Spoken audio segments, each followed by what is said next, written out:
Abdurrahman Wahid. Gus Dur dilahirkan di pesantren yang berlokasikan di Den Anyar, Jombang, Jawa Timur. Pesantren itu milik Bisri Sansuri, kakek dari pihak ibunya yang bernama Siti Salihah. Sementara, ayah Gus Dur bernama Wahid Hashim, putra Hashim Asy'ari yang mendirikan Nahdlatul Ulama alias NU. Gus Dur merupakan julukan populer yang berasal dari gelar Gus, sebuah kehormatan umum untuk putra kiai dan kependekan dari bagus dalam bahasa Jawa, sedangkan Dur tidak lain kependekan namanya yaitu Abdurrahman.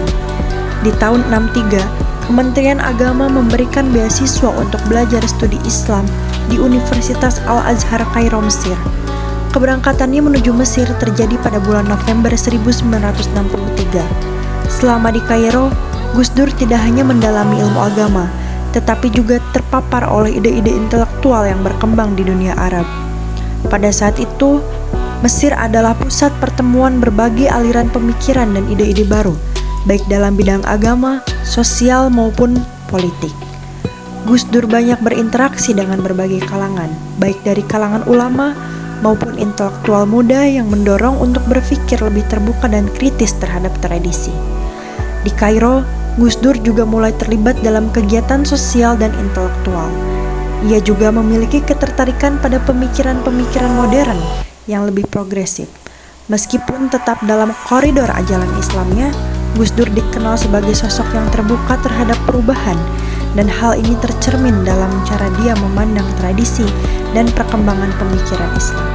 Setelah menyelesaikan pendidikannya di Kairo, Gus Dur kembali ke Indonesia dan mulai terlibat dalam dunia sosial politik.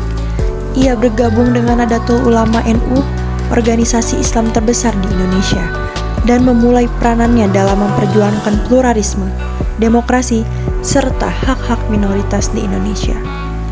Pendidikan di Kairo memainkan peran yang sangat penting dalam membentuk pemikiran dan pandangan Gus Dur, baik dalam konteks agama maupun kehidupan sosial dan politik. Pengalamannya tersebut membantunya untuk lebih terbuka terhadap keberagaman dan memandang agama Islam sebagai sumber yang dapat memberikan solusi untuk berbagai persoalan sosial di Indonesia, terutama dalam hal dan konteks toleransi, hak asasi manusia, dan keadilan sosial. Gagasan utama Gus Dur mengusung prinsip-prinsip pluralisme, demokrasi, dan keadilan sosial yang berakar pada ajaran Islam yang moderat dan toleran. Ia mengajarkan pentingnya menghargai perbedaan, bagaimana memperjuangkan hak asasi manusia, serta membangun Indonesia sebagai negara yang lebih demokratis, adil, dan makmur. Pemikirannya yang terbuka, progresif, dan humanis tetap menjadi warisan penting bagi Indonesia dan dunia Islam. Selama masa pemerintahannya, Gus Dur berusaha untuk mengurangi kesenjangan sosial dan ekonomi dengan mengutamakan pembangunan yang merata, serta menciptakan sistem ekonomi yang lebih berpihak pada rakyat kecil.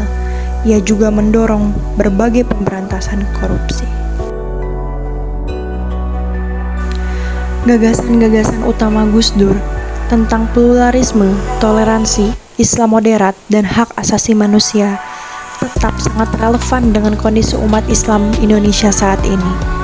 Di tengah tantangan sosial politik yang semakin kompleks, termasuk meningkatnya polarisasi sosial dan munculnya kelompok-kelompok ekstrim, pemikiran Gus Dur menawarkan jalan untuk mengatasi perpecahan dan mempromosikan perdamaian.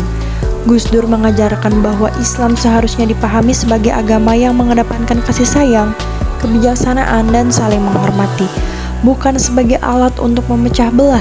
Oleh karena itu, gagasan beliau tentang pluralisme, demokrasi, dan penerimaan terhadap perbedaan harus terus diperjuangkan untuk memastikan Indonesia tetap menjadi negara yang harmonis, inklusif, dan berkeadilan.